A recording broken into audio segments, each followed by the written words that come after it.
I want to ask you, Tristan, because I know that you're an avid reader. Yes. What are some books that you recommend? Because I've been kind of introducing a lot of books to my audience, and I feel like you would have a lot. Yeah, that's very interesting.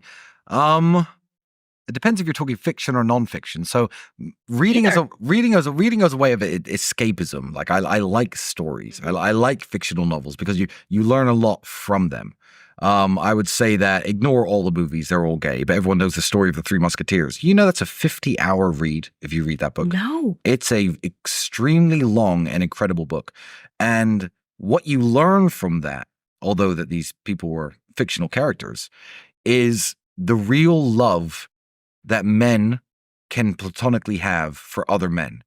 The love that you have for your friends in the way that they'll die for each other. I mean, I've seen, don't even get me started, but I've seen Netflix adaptations on conspiracy theories that Abe Lincoln was gay. Why? Because he wrote in his letters, I love you with all my heart to a friend of his. But when you read this book, written in the 1850s in France, which is its original language, about these four men who really love each other and they talk to each other in this way, you learn how male friendship can be strong and beautiful without society trying to tell you it's gay, because back then there was no gay agenda trying to make everything gay. Right. The new Three Musketeers movie, I watched it in French, and they make one of the characters gay. I turned off. Everything has to be gay now. No, but even just there's a 20-second clip at the bar where he says he's bisexual, which adds nothing to the story, and I turned the movie off halfway through. It infuriated me because the book is so good. So yeah, I like classical novels. I like The Three Musketeers, The Count of Monte Cristo. Those are both Alexander Dumas. The original Dracula novel. It's so funny. I was just reading about that novel, and I have it on my list to buy. Yeah, but I have a copy that was the one when it was launched in America.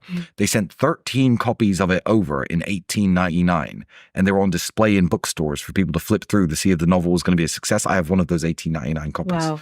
Yeah. Wow. So it's fascinating. amazing. And it's got love letters in it to people who are probably long since dead, who have dedicated and gifted the book to people in pencil.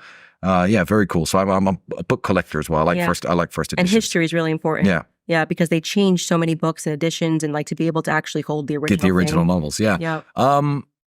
The History of Magic. I'm gonna kick myself because I've forgotten the author, but The History of Magic was recommended by a good friend of mine. Very small Twitter account, a man who calls himself the Gentleman Mystic, but he's a very interesting guy. He recommended that book. I finished that a few weeks ago. Can't remember the author. Not a guy who's written anything else I've read. But yeah, fictional novels are great.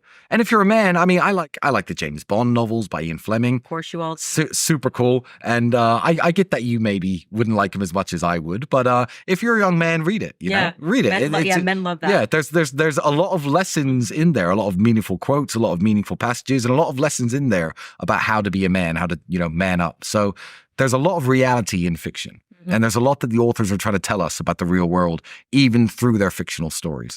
So those would be my recommendations. Anything by Ian Fleming, anything by Alexander Dumas, you can't go wrong.